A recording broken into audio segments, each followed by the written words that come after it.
Class 10 का lesson 4 जो कि कार्बन एंड इट्स कंपाउंड यानी कि कार्बन और इसके यौगिक के बारे में मैं कुछ इम्पोर्टेंट बातें आपको बताना चाह रही हूँ जो हर बच्चे को अच्छे से याद होनी चाहिए।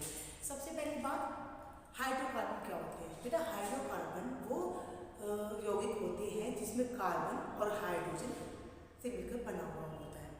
ठीक है, हाइड्रोकार्बन कितने प्रकार का होता है? 3 प्रकार का होता है जब वो ओपन चेन में होता है। तो इसमें सबसे पहले हम बात करते हैं एल्कीन, जिसे हिंदी में एल्कीन ऐसे लिखा जाता है, एल्कीन एंड एल्काइन। अब इसका सामान्य सूत्र आपको बता देती हूँ जो सबको अच्छे से याद होना चाहिए। तो सामान्य सूत्र होता है एल्कीन का होता है CnH2n + 2। ठीक है, और एल्कीन का होता है CnH2n और एल्काइन का होता है CnH2n - 2। अब इनमें जो डिफरेंस होता है या फर्क होता है वो उनके आबंध के कारण होता है। होता क्या है, एल्केन में आबंध होता है वो सिंगल आबंध यानी कि हिंदी में जो कहते हैं एकल आबंध होता है, और डबल बॉन्ड होता है एल्कीन में, जिसे द्विआबंध बोलते हैं हिंदी में, और ट्रिपल आबंध होता है या बॉन्ड होता है एल्काइन में, जिसे हम ऐसे डिनोट करते हैं। अब सिंगल आबंध किसके बीच में होता है? कार्बन कार्बन के बीच में।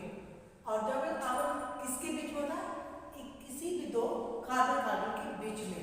और ट्रिपल आबंध कहाँ होता है? कार्बन कार्बन के बीच में ही होता है।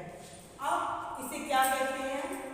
जहाँ पे सिंगल आबंध होते हैं, जिन हाइड्रोकार्बन में सिंगल आबंध होते हैं बेटा, उन्हें हम कहते हैं सल्फिक हाइड्रोकार्बन, और इंग्लिश में बोलते हैं सैचुरेटेड हाइड्रोकार्बन।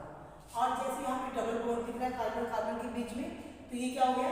एसिम्प्लिक हाइड्रोकार्बन, और इंग्लिश में अनसैचुरेटेड हाइड्रोकार्बन। और एल्काइन को जिसमें ट्रिपल बॉन्ड होते हैं, जिसका सामान्य CnH2n - 2 होता है, उन्हें क्या कहते हैं? एसिम्प्लिक